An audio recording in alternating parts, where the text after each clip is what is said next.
Hey, Jackie and Guy. Yeah, it doesn't have the same ring to it, does it? But Vice President Harris's record as a senator, attorney general in California, and a presidential candidate for the Democrats in 2020 is under new scrutiny now that she's the presumed nominee. Over her career in politics, she's expressed support for universal basic income programs, free community college, and a committee to study reparations for slavery.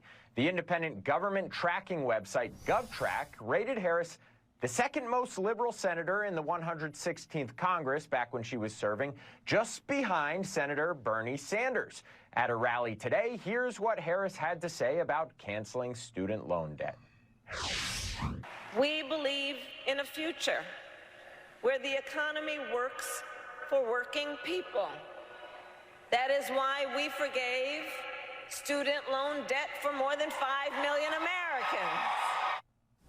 Republicans are criticizing Harris's climate policies, too, including her past support to ban fracking, which could spell trouble in the election in states like Pennsylvania. Republicans say Harris is also responsible for rampant government spending during the Biden administration that led to higher prices.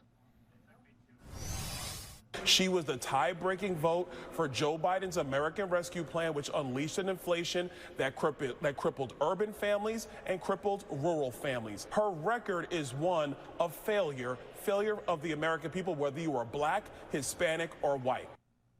Harris has also supported a number of tax hikes, including on capital gains. Guy and Jackie. All right, thanks very much, Grady Trimble. So with that, let's bring in Forbes Media Chairman and Editor-in-Chief, Steve Forbes. He's here with us. It is so good to see you. Good to see you. Start with two big-ticket items that were alluded to just in that report.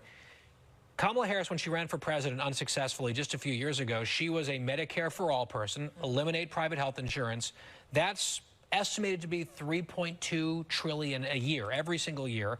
Then she endorsed the Green New Deal, estimated around $6.5 trillion per year. You do that math, we're approaching $10 trillion in new spending per year just with those two items. She proposed these things. Well, and it gets worse when you dig into it. As was alluded to, she wants to ban fracking. Right. So energy costs are going to go up, which means the American economy is going to do worse. The world's situation is going to do worse as we become more dependent on places, nice places like Russia. She wants substantial tax increases. And on the health care side, it's not just money. It's going to hurt people's health care. Not both on availability. You go to government-dominated economies around the world where they dominate health care. Guess what? Waiting lines galore, not getting the care you need when you need it. And then here at home, regulation, it's just starting. The past year, over $1 trillion of new regulations have been put on, she should be asked, are you going to allow people to keep their car?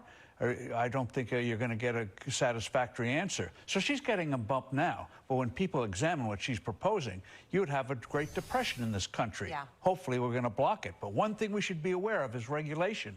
She's learned that in the regulatory state, you don't have to get approval by Congress. They just pass it. And as we see with student loans, even if the Supreme Court rules against it, hey, we'll do it anyway. We had some of the bullets of her economic agenda just up on the screen. One of them is raise the capital gains tax to 35%. This is already an administration that wants to let the Trump tax cuts expire. Joe Biden was proposing raising corporate taxes, which we all know will slow the economy. We're already at risk of still falling into a recession as a result of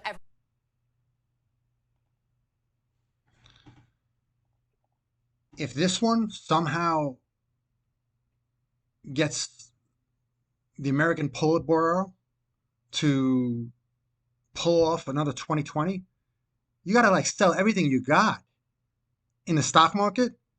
Even if it's a retirement account, you got to get it out. We are headed for total disaster if we don't get Trump in. So get everybody voting.